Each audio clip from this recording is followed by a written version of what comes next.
সিলেটি ঐতিহ্যে অনন্য তাল ইফতারি জগন্নাথপুরে উৎসবমুখর পরিবেশে পালিত হচ্ছে এই প্রথা। আসসালামু আলাইকুম। জগন্নাথপুরের জনপ্রিয় অনলাইন নিউজ পোর্টাল প্রতিদিনের জগন্নাথপুরে আপনাদের স্বাগত জানাচ্ছি। আমাদের নিজস্ব প্রতিনিধি মোহাম্মদ সুজন মিয়া, ভিডিও চিত্রে থাকছে বিস্তারিত। সিলেটের প্রাচীন ও সমৃদ্ধ লোকসংস্কৃতির অন্যতম অনুষঙ্গ তাল ইফতারি। বিশেষ করে রমজান মাস এলে নতুন বিবাহিতা মেয়ের বাড়িতে ইফতার সামগ্রী পাঠানোর এই প্রথাটি এক সামাজিক উৎসবে পরিণত হয়। এরই ধারাবাহিকতায় সুনামগঞ্জের জগন্নাথপুর উপজেলার প্রতিটি গ্রামে এখন চলছে মেয়ে কিংবা বোনের বাড়িতে ইফতারি পাঠানোর ঠোঁ। এটা সিলেটের ঐতিহ্য তাল। আসলে আমরা আদি প্রথা থেকে চললে আরো ফুরির বাড়ি তাল ফাটান, বইনের বাড়ি তাল ফাটান, এটা আনন্দ আমরা পাঠাই থাকি। যেমন প্রতি বছরে আমি এখানে তাল বেশি, অনেক মানুষ আছে তাল নিয়ে তোমার বাগনা এসে নিতে। আজকে অন্তত 100 থেকে 120টা তাল চাইব, ওইবার বেশি 80টার অর্ডারও আছে। এরপরে খুচরা মানছে নের 80 থেকে 100টা অর্ডার আছে, খুচরাও নের মানছে, মানে অর্ডার ছাড়াও নের। আশা রাখি তো 100 থেকে 120টা তাল। এই কিস্তি একটু বেশি, মালের দাম বেশি, মালের দামও বেশি, এরপরে একটু বলন দামে বেচা লাগে। কারণ একটা তাল হতো 1500, 2000, 2500, 3000।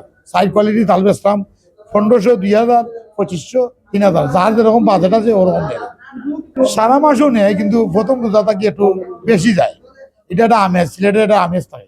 সিলেটি ভাষায় একে বলা হয় ইফতারি দেওয়া বা তাল পাঠানো। বিয়ের পর মেয়ের প্রথম রমজানে বাপের বাড়ি থেকে বড় পরিসরে ইফতারি পাঠানো সামাজিক শিষ্টাচারের অংশ হিসেবে গণ্য করা হয়। শুধু ইফতার নয়, এর সাথে নানা পদের মিষ্টি, ফলমূল এবং ঐতিহ্যবাহী পিঠা পুলিও পাঠানো হয়। জগন্নাথপুর উপজেলার বিভিন্ন ইউনিয়ন ঘুরে দেখা যায় রমজানের শুরু থেকেই চলছে এই প্রস্তুতি। সাজানো থালা বা বাঁশের ডালায় করে বড় বড় জিলাপি, বাখরখানি, নিমকি, খেজুর, আম, কাঁঠাল সহ নানা পদের মৌসুমি ফল এবং রকমারি ইফতার সামগ্রী ভ্যানে করে বা গাড়িতে করে মেয়ের শ্বশুরবাড়িতে পাঠানো হচ্ছে।